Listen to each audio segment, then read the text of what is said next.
Good afternoon, everyone, and welcome to Webinar Wednesday, the Science and Social Studies Challenge. You're here today with Susan Pittman and myself, Bonnie Goonan. June Rawl is not with us like so many in our state. She is starting to get ready for Hurricane Irma. So Susan and I are real pleased to have all of you with us. And of course, we wish everyone in the state well as we head forward. For those of you who have been with us before, you know that your microphones right now are muted and you're in listen-only mode.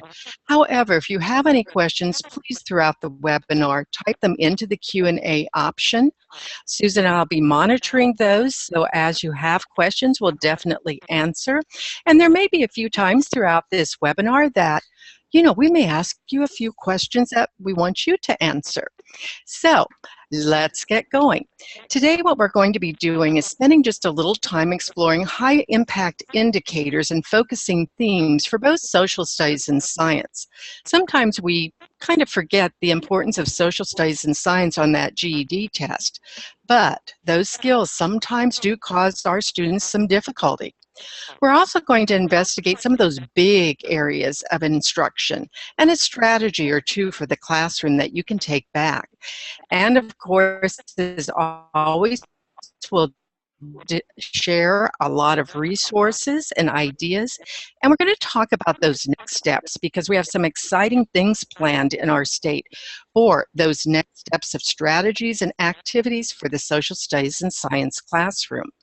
So, as we get started, these words may look familiar to you, but what Susan and I find as we go out is something called assessment targets, PLDs, and HIIs aren't as familiar as they should be.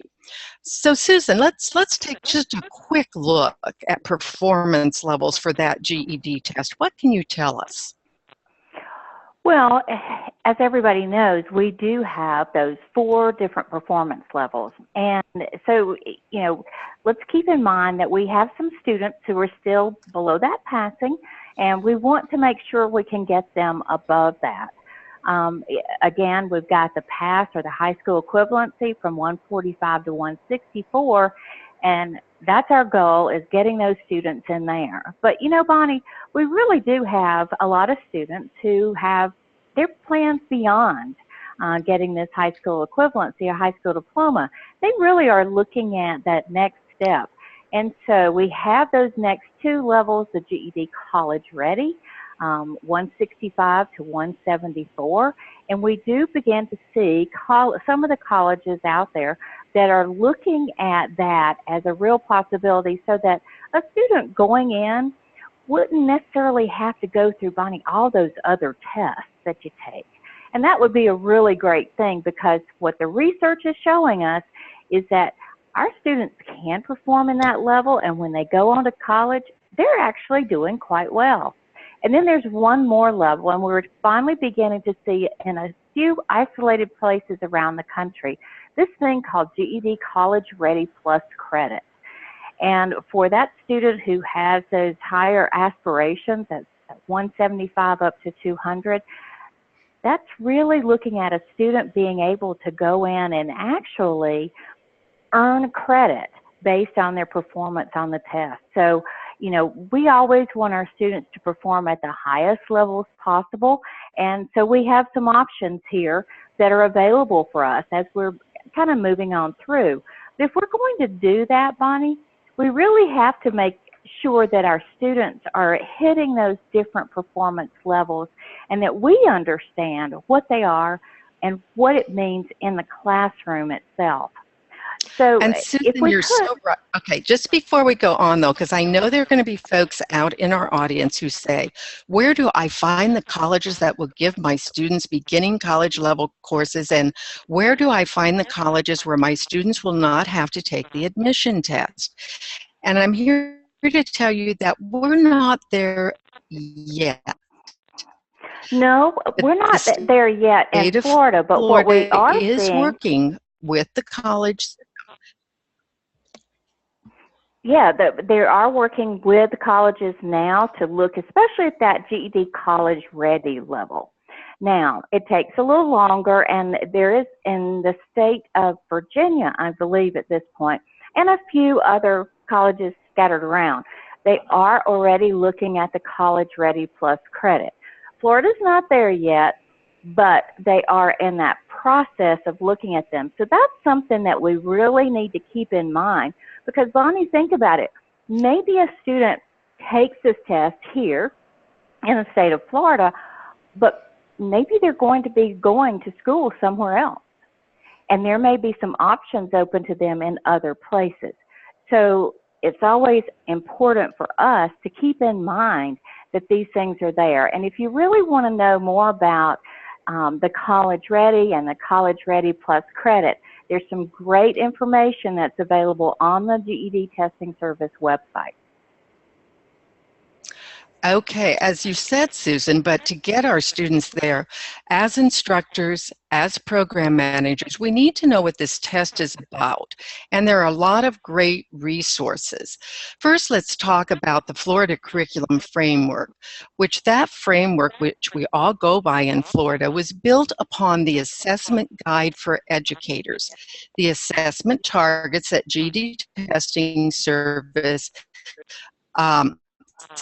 set up when this new test was developed. And those is to ensure that the types of things that the test was going to assess, that those items were written that way. Now, since the time the assessment guide was written, and of course, since the time our Florida framework was developed based upon that, GED Testing Service has also developed a couple other resources which Susan and I find very easy to use. They are called the Performance Level Descriptors, better known as PLDs, and those PLDs are designed or lined by levels. So those 4 levels that Susan just talked about, that's how the performance level descriptors were designed.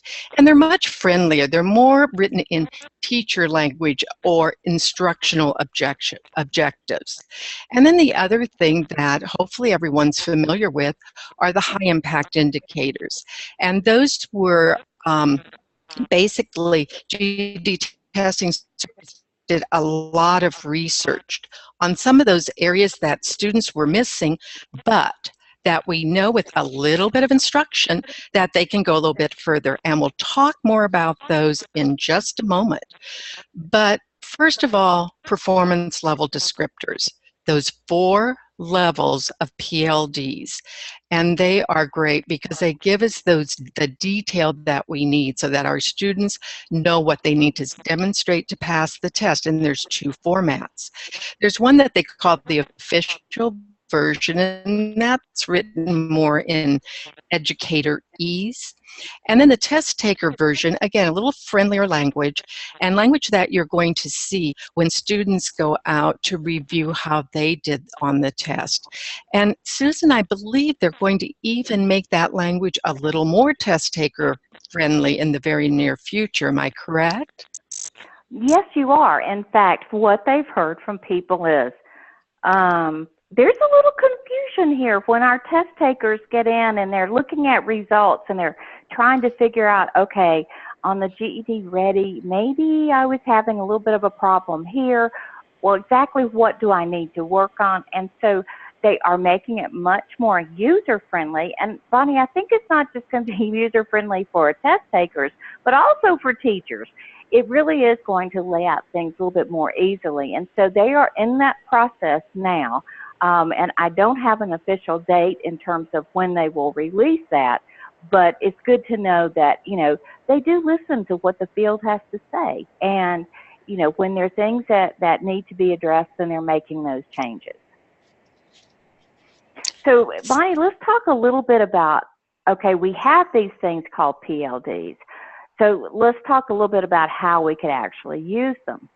And yes, we know that students coming into the programs, you know, they take the TABE test and you get scores from there. But, you know, those students who score at upper levels on TABE, and you really want to kind of get an idea of where they are in relationship to GED, because there's 2 very different tests.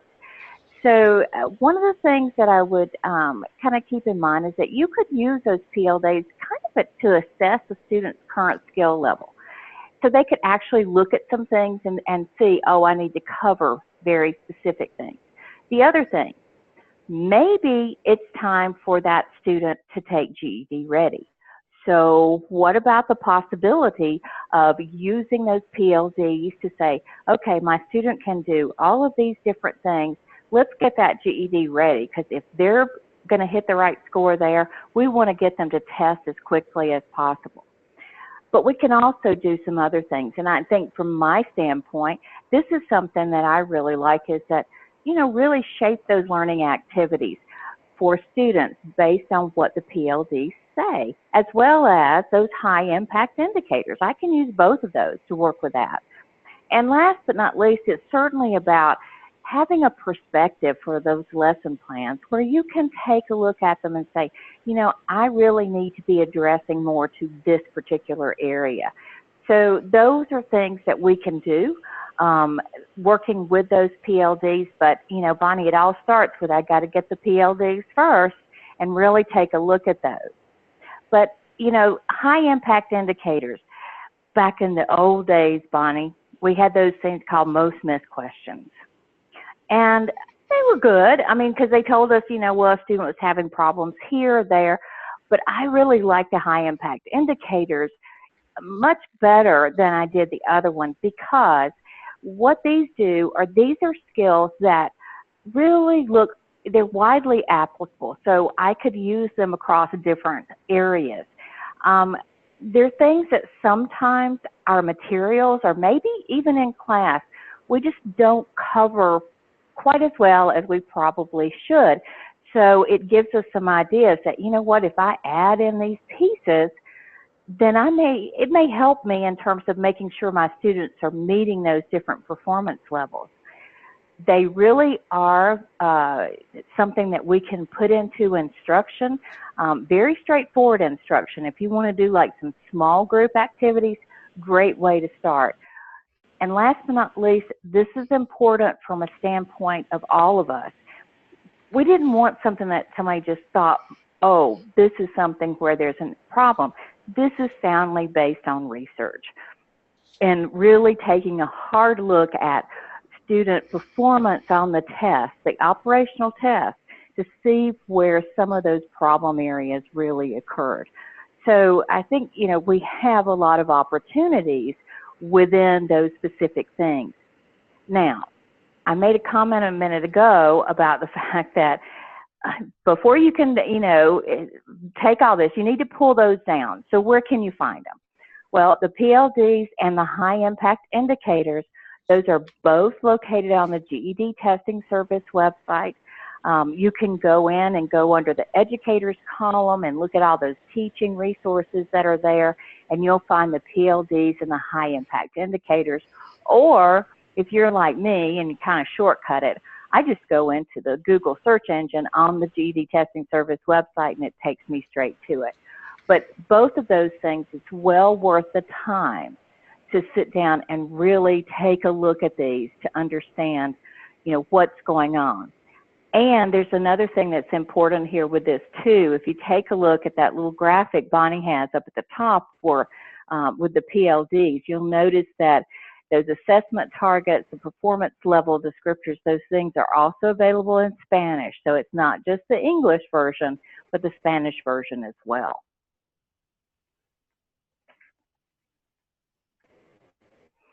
Now, there is one other thing that, Bonnie, I think we really need to take a look at, and that is the Florida Adult General Education Curriculum Framework. And those frameworks can make a big difference in the classroom itself. So if you have not yet done this, and maybe you're new to the adult ed classroom, this may be something that you want to do in terms of going in and taking a look at those things. And I believe that we just, or at least for me, I just lost the PowerPoint. Correct. Bonnie disconnected for a second. Sorry for this delay, but she's actually in the process of reconnecting. So give it a moment. She should share her screen here, folks, and we'll be back on the way. So starting back. That's wonderful. technology's grand. And then occasionally you have a little bit of a problem with the screen sharing. But that looks great, Bonnie. Thank you so much. But let's just talk for just a second about the Adult General Education Curriculum Framework. If you're new into adult ed in Florida, this is one of your first stops, is to really take a look at those frameworks and see what are they, what do they include, what's the general information that I have about these things, what are the expectations, and all of that is available on the Florida website, so on the Florida DOE website, and we have all of the different URLs that are included for that. But keep that in mind, because that's kind of the guide, the real guidance for a program and for a GED program, looking at how we're going to prepare our students and connect over to those assessment targets that are on the GED test itself.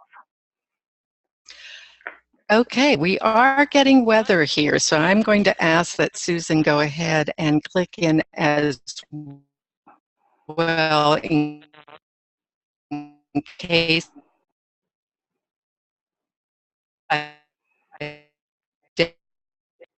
Okay, since Bonnie is having a difficult time with this,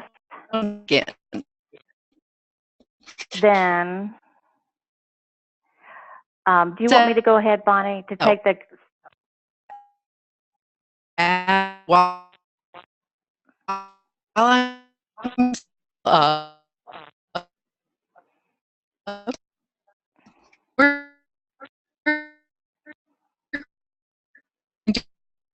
Okay, so here's what we're going to do. We're having a technical issue from Bonnie's side. Her internet connection a little bit. So we're going to mute her.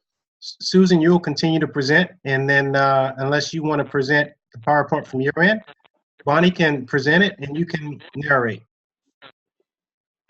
Okay, I can certainly, I can do it either way. Just let me know if, with the screen sharing, when I actually come in. Okay, Bonnie's going to reconnect. So do you have the PowerPoint ready to screen share? I do. Okay, you can go ahead and do that. Bonnie, you stand down, please, and Susan will take over.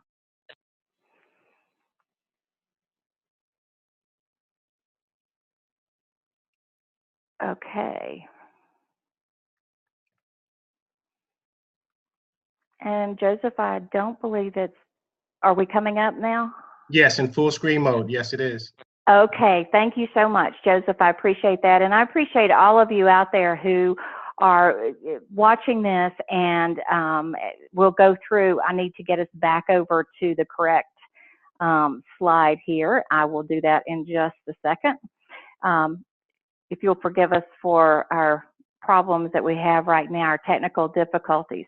Although I don't think that this technical difficulty is quite as much as what it will be a little bit later on. So I will get us back over to the right spot. And we will go from here. Okay, so, and we have the Florida DOE. Joseph, is this one showing up, the Florida DOE? Yes. Website? Okay, so just so that you know, on the Florida DOE website, take a look down here at the bottom. You can see that there are, the curriculum frameworks are included there. So it'll be easy enough for each of you to access those. So now let's take a look at our prime topic for today, which is about how we use those high impact indicators, those focusing things, and we really focus into science instruction. And we're going to divide this now from here on out into two parts. So we'll start with science itself, and then we'll move on over into social studies. So just a little quick overview for those of you who may be new with us, and for just a little brush up for those of you who are the veterans here. I won't call you the old timers, I'll call you the veterans. Content-wise, we're looking at 40% life science, physical science, and then a small 20% sitting over there in earth and space. So that's not new to any of us. That's been the way that it's been with GED for a long, long time. However, this thing called themes, or focusing themes, There are 2 of them, and we're going to talk more about them because everything on this test revolves back around those focusing themes. We also have something, and this is new in math. It's also new when we're taking a look at the social studies. There's these things called practices. And these practices really come down to reasoning skills or thinking, in this case, scientifically. And we also have different question types, technology enhanced items, and don't forget, we still have those 2 short answers sitting there on science. So it's not just a matter of, oh, I'm going to do the multiple choice questions, but that I am going to be looking at some other things as well. So, okay, what am I going to do? I've got too much to teach because if you think about science, that just covers such a broad category, and I don't have enough time. I mean, you barely have enough time to get through math and reasoning through language arts. But what you can do in science, and the same thing you can do in social studies as well, is use the focusing themes. So what do I mean by that?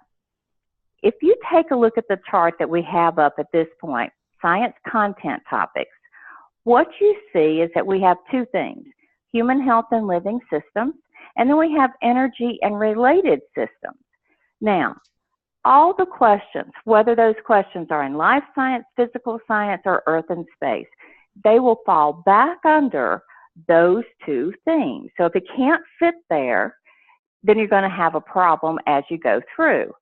But let's dig a little bit deeper into it, and we're going to dig a little deeper into this, really looking at life science. So just think about, okay, content topics under life science and human health and living systems, they come in to the human body and health, organization of life, the molecular basis for heredity and evolution. What would be some things that could fall under that? Well, health might be one of those. Transmission of diseases or pathogens. What you want to take a look at is how could you pull some information in where the students would be able to relate to that, as well as if that, they can be learning those skills, gaining those skills that they need in order to improve those reasoning and thinking skills. So I want you to think in terms of, for example, maybe we have students who have a way, they've seen a case where you have an antibiotic resistance to something. There's an opportunity for an entire lesson that deals with superbugs, pathogens, how it affects the human body and health, how you can prevent it. All of those different things are there. So that kind of gives you an idea. You've got this broader category under a focusing theme, and now you can dive a little bit deeper into that as you look at something like maybe superbugs. Take a look at science in terms of physical science. Okay, chemical properties and reactions related to humans, or maybe we're looking at energy and related systems. There's Newton's law of motion. There's different types of energy. You have kinetic energy, you have mechanical energy, you have all these different things, properties, states of matter. Those are the things that our students would need as they're going through. Now, Earth and space. Where could we go? Notice that we have these Earth and its system components, and we have structure and organization of the cosmos. Wow. Everybody was so excited because we had the solar eclipse. That is really something that would grab students' attention, but then get them to learn a little bit more about planets and moons and asteroids and the characteristics of the atmosphere, all of those different things. So we don't have to try to teach everything in science. But what we do have to do is we've got to take a look at how we can get some big ideas going, generate that engagement from students and that natural curiosity that's there, and move from that direction. So I mentioned high impact indicators earlier. You know, those things that kind of spread across, can have spread across different areas. They're widely applicable. Here's where students really need some time in the classroom, and that is in looking at hypothesis, scientific investigations. Most of our students really have not had a tremendous amount of exposure to science investigations, or maybe back in our day we call them experiments.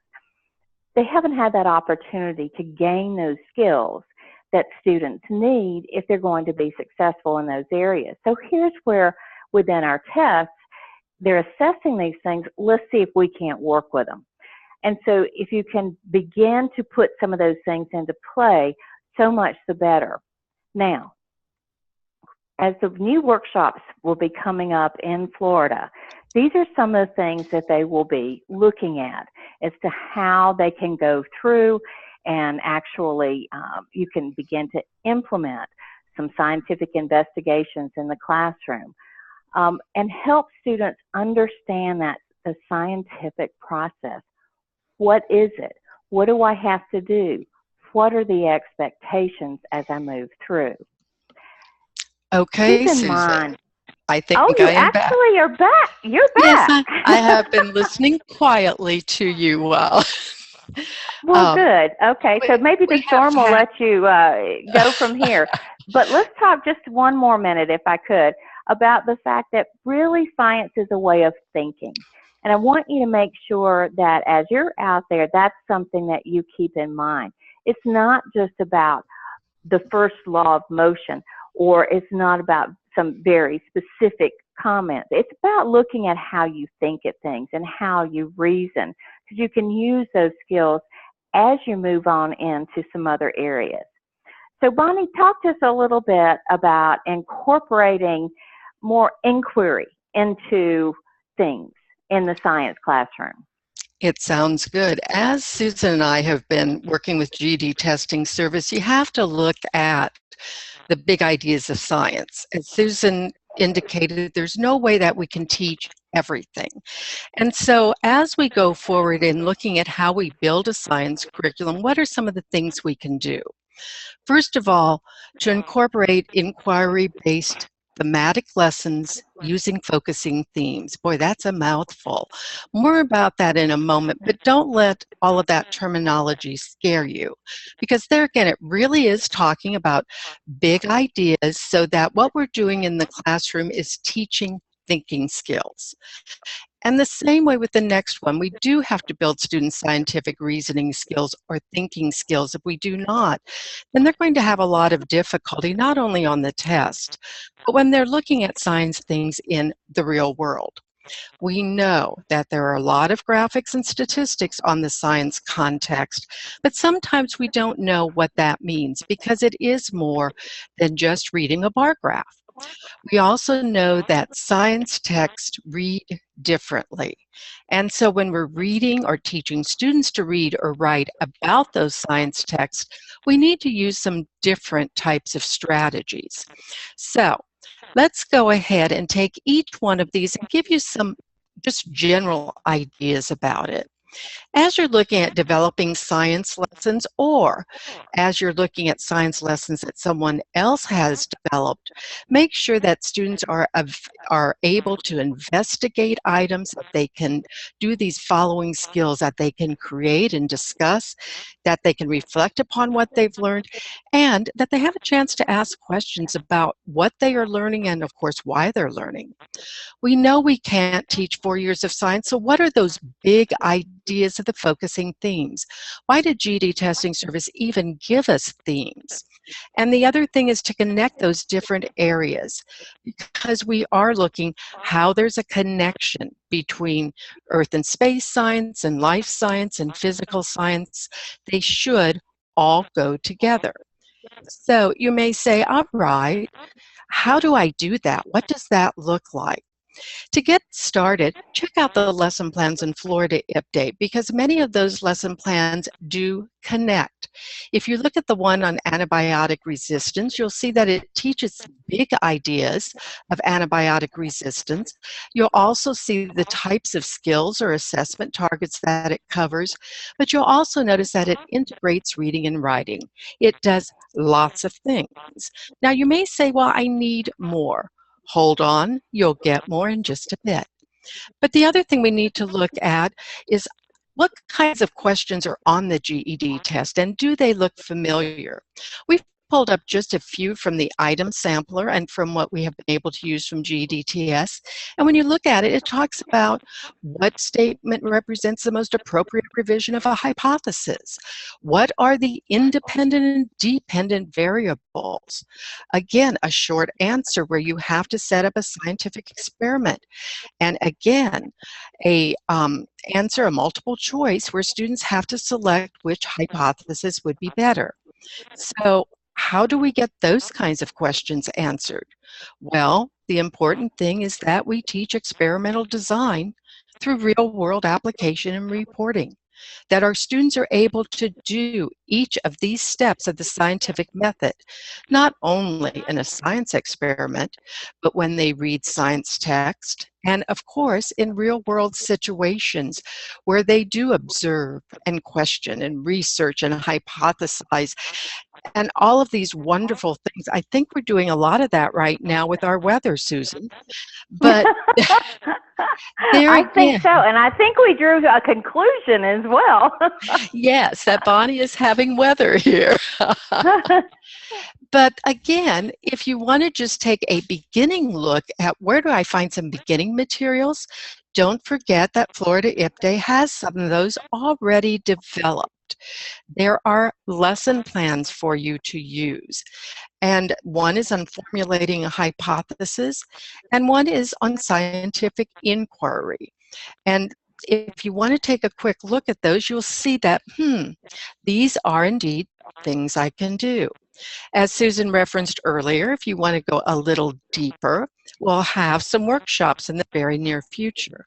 But the other big area for science is stats, data, and math. Oh, that four-letter word.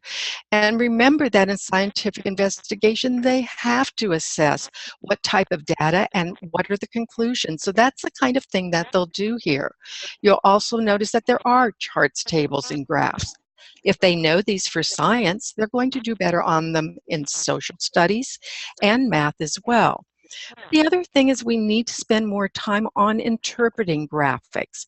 Those kinds of graphics that we're going to see on the test, and not just interpreting, but analyzing as well, because that's really important as they look at that kind of information for science. But the other thing is, and if you've been with Susan and me before, you know that Dr. Douglas Fisher is indeed one of the leading authorities on close reading. And he says close reading is a careful and purposeful rereading of a text. Let's face it, if we're going to increase science and reading and writing skills, students do need to be able to read like a detective and write like an investigative reporter. So it is that close readers. And we do know that close readers do different things than not so close readers. They do reread, they do focus on the text, they do ask questions as they read, and they definitely pay attention to language. Sometimes that science language is language we don't use every day, and so they need to do that. And the new test, as well as real-world situations in the workplace and post-secondary ed, don't always just give us the answer. We have to make inferences. We have to read deeper. And that's what close readers do. You know, I don't know about you, Susan, but I do believe both of us have had those not-so-close readers who just very quickly go. And where we're very fortunate is there are so many different resources out there for us to use. We know that many of you use Newsela for text, but don't overlook the fact that we also have websites that provide science news for students. And this is just one of them that you may want to take a look at, because science is constantly changing, and so it's much more interesting for our students to read articles that are current rather than something that was written 5, 10 years ago. So again, just one little thing that you could look at for science. And Bonnie, one other thing, in fact, I just noticed on Newsella, because I think it was yesterday that I was out there, that they actually have quite a bit of information on Harvey right now that's included. So talk about something, if we want to talk about, Earth and space science, we want to get into some of the things in dealing with weather and climate. I mean, those are some things that we can do right there. And of course, that is just right on the tip of everyone's mind, as well as looking at Irma at this particular point in time. So, so there's another area in which that we can look. So, that's a great resource. But those give you 4 big areas of science that our instruction should delve into so that we have an effective science curriculum. Now, my partner today is a social studies major, and I have a surprise for her and the group at large, because as we take a quick look at the big ideas of social studies, we're going to do a little quiz. And Susan, maybe even the folks... we are going to do a quiz? Yes, we are, and I think sure our that you're going to throw a quiz into everybody right now at this point in time, especially your beloved partner.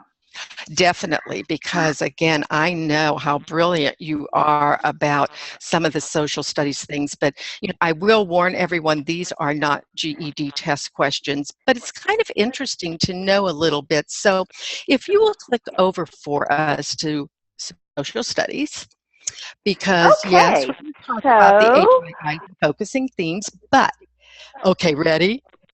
Click the first question. In which hand is the Statue of Liberty's torch?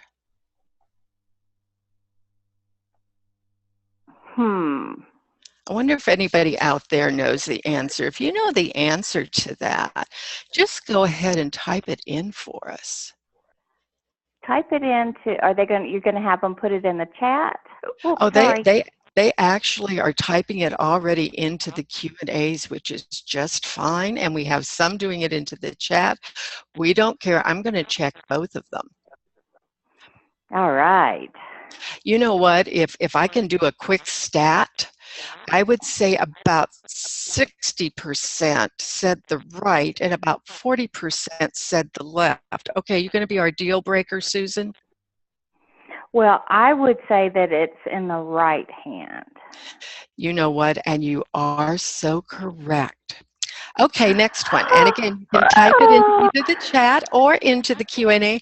How many amendments to the Constitution have been introduced to Congress? Remember, I didn't say how many were passed, but how many have been introduced?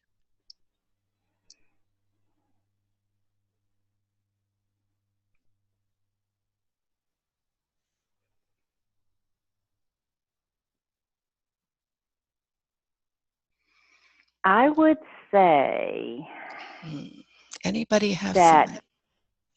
It would have to be a lot.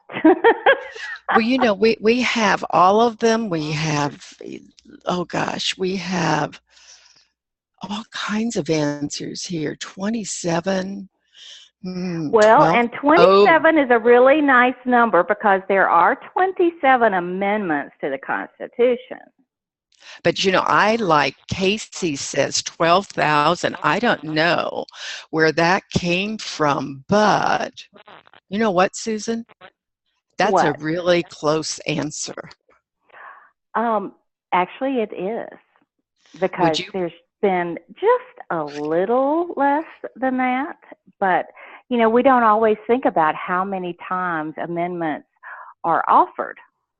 Yeah, but rather, so I'm clicking you on 11,699. Okay. Okay, Who who designed? designed that current 50-star flag?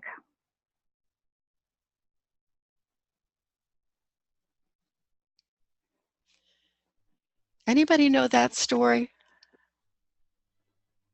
It's a really interesting story. It was, oh, well, that may have been the original, but Betsy didn't do the 50-star. But good one, Francis Scott. We have a lot of things. Actually, it was a 17-year-old student who was not getting a great grade, a kind of a mediocre grade, but his teacher said that he would raise his grade to an A if Congress accepted his, quote, mediocre design. Well, Congress didn't think it was so mediocre, so the 17-year-old Robert Heft got the A. Which really, really interesting. Yes, Mr. Heft, you're right, Suzanne. Okay, another one. What's at the top floor of the Supreme Court building? And no, it's not the roof. The attic. What can we say? Anybody know?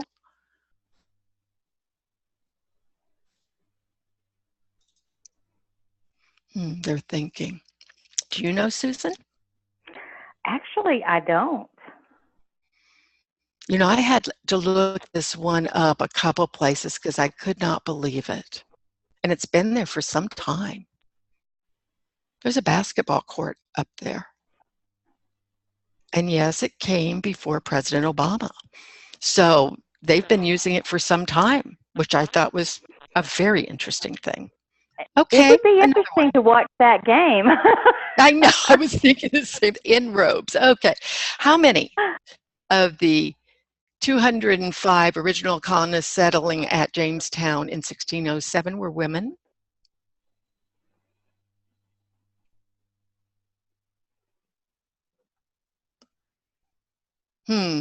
Inquiring minds want to know.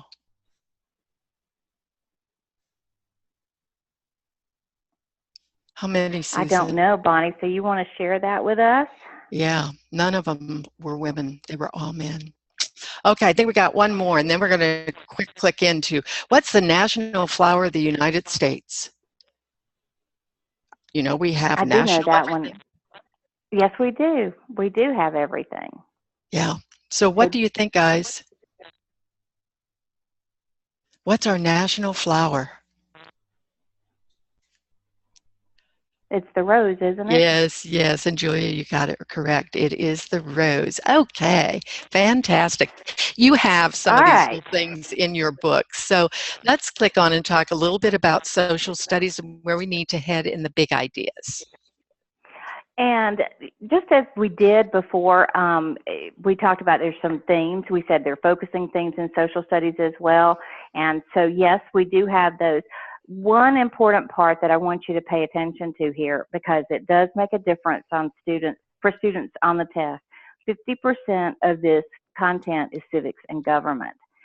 That really is at the heart of this test. And so keep that in mind, because as you're talking about big ideas, those are some big ideas that can cross over into other areas as well.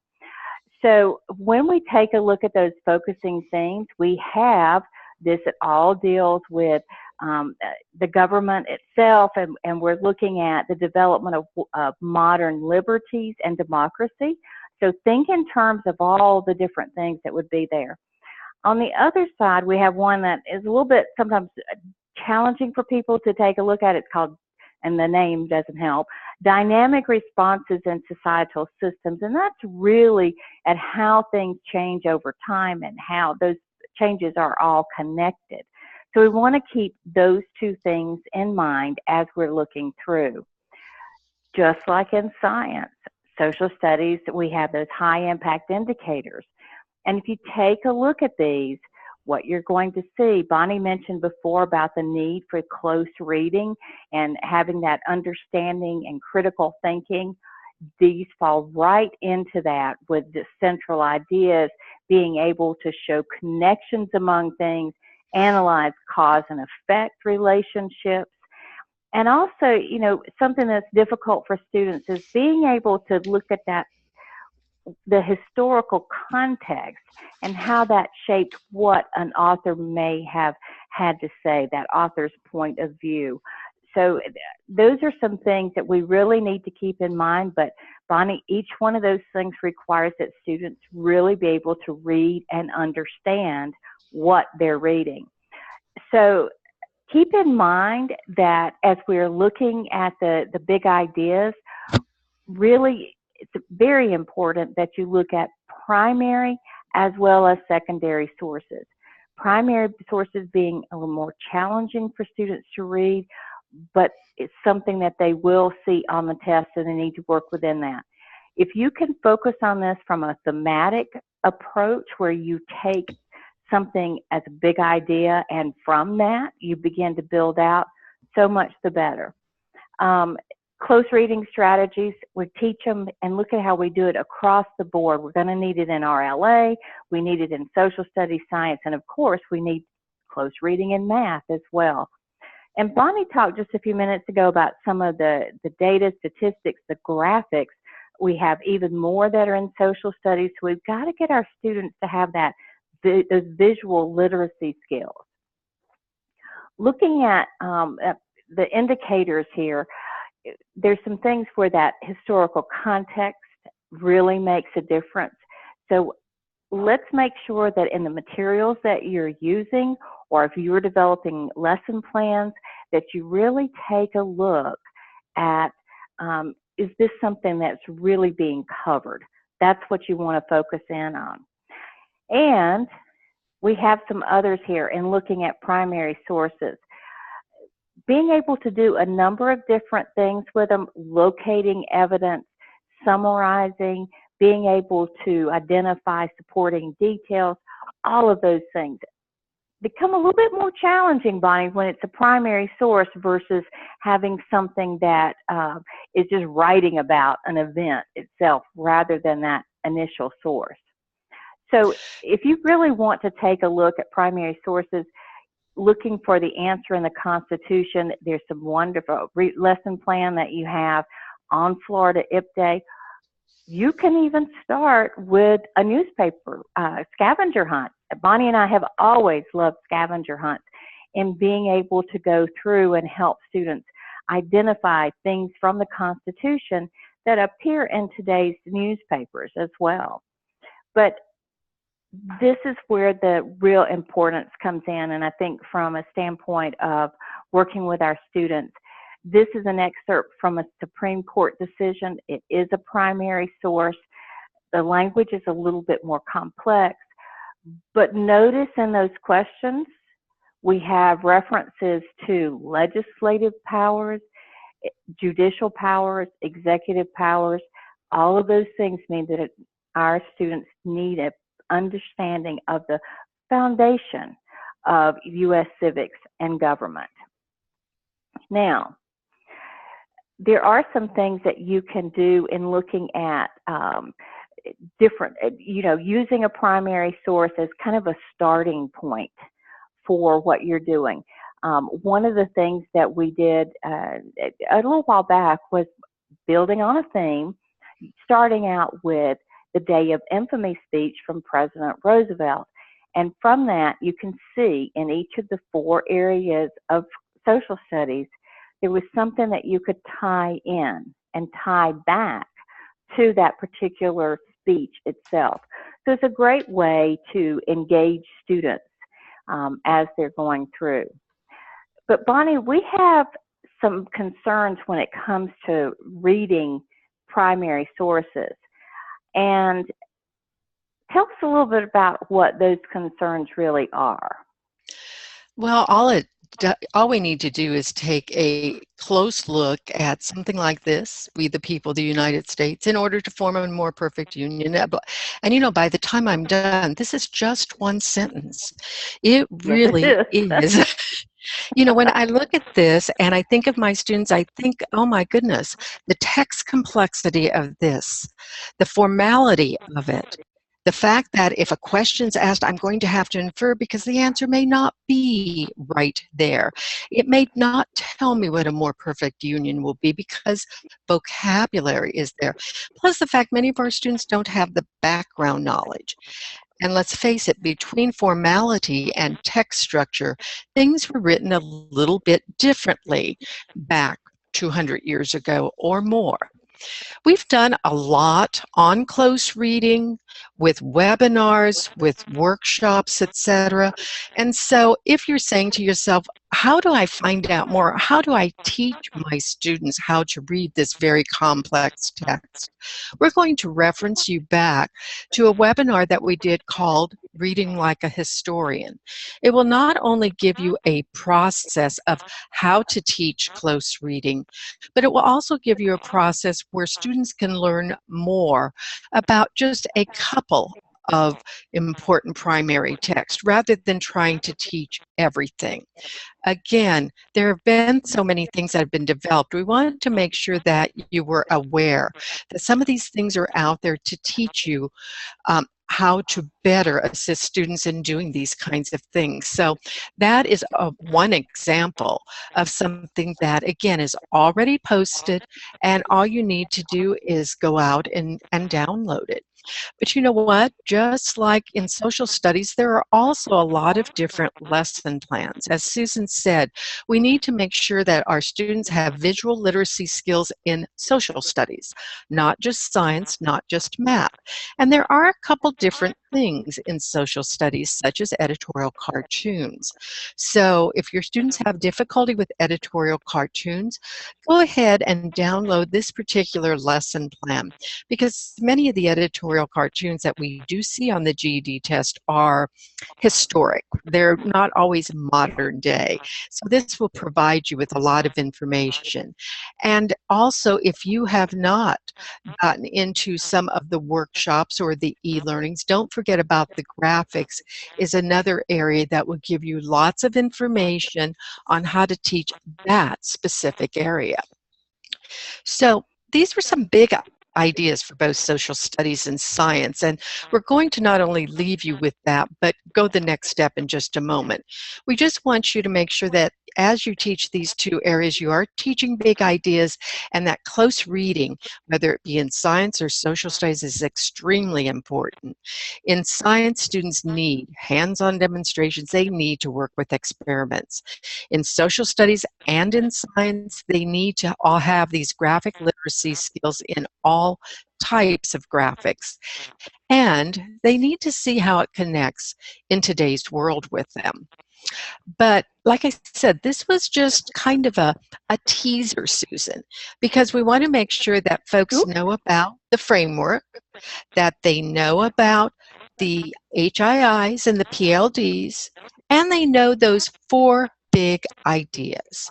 Because I'm going to have you click through and we'll come back to Q&As at the very end, because coming to a site near you, if you would like some of the latest research on the state and how we're doing on the GED test, if you want some strategies for teaching inference, I don't know about your students, but when I said to read between the lines, they thought there was something there.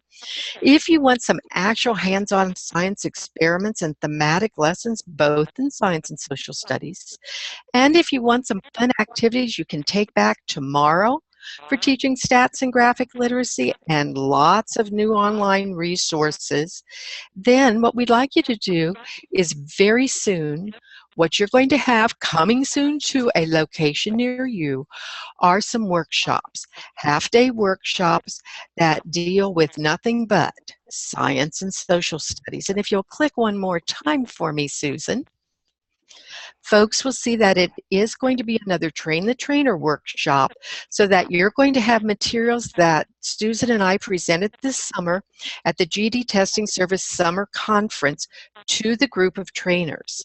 We're also going to tell you that you will get current information on our test outcomes in Florida and lots of information. And by attending this, you will be able to download everything so that you can share that information with your fellow educators, because we all know that we need to be able to build capacity. And in today's world, there's just no way that everyone can get to a workshop. So IPDAY and Florida Adult Ed want to make sure that everyone has access. So by someone from your location being able to come, this will occur. So having said that, we have a few more moments for Q&As.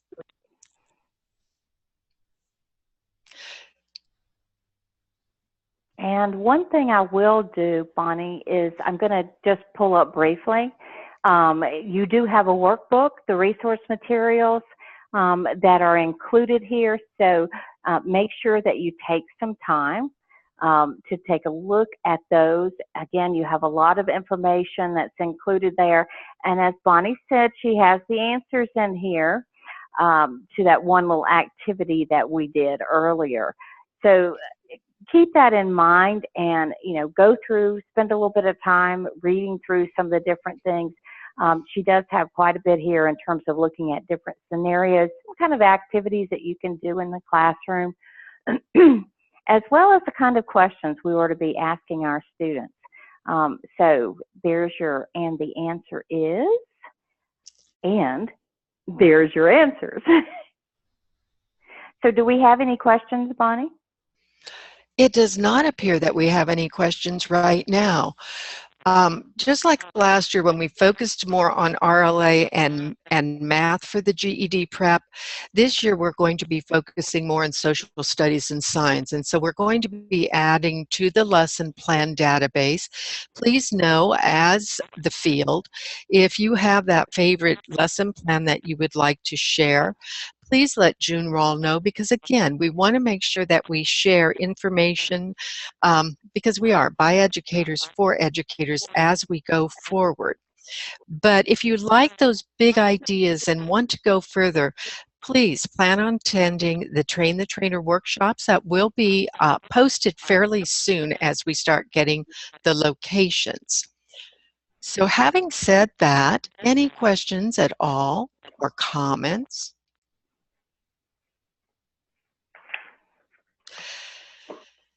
As in past webinars, this one will be posted and it will go up. How do we print out the slides? The slides have been posted to the Florida IPDAY website. If you do have any questions, please email either June Rawl or myself at Florida IPDAY, and we can definitely get additional information. Having said that, on behalf of Susan, June, Joseph, and myself, thank you so much on today for being with us. Please, as we are facing weather in our state, be safe and take care, and we will talk to you soon. Thank you, everyone.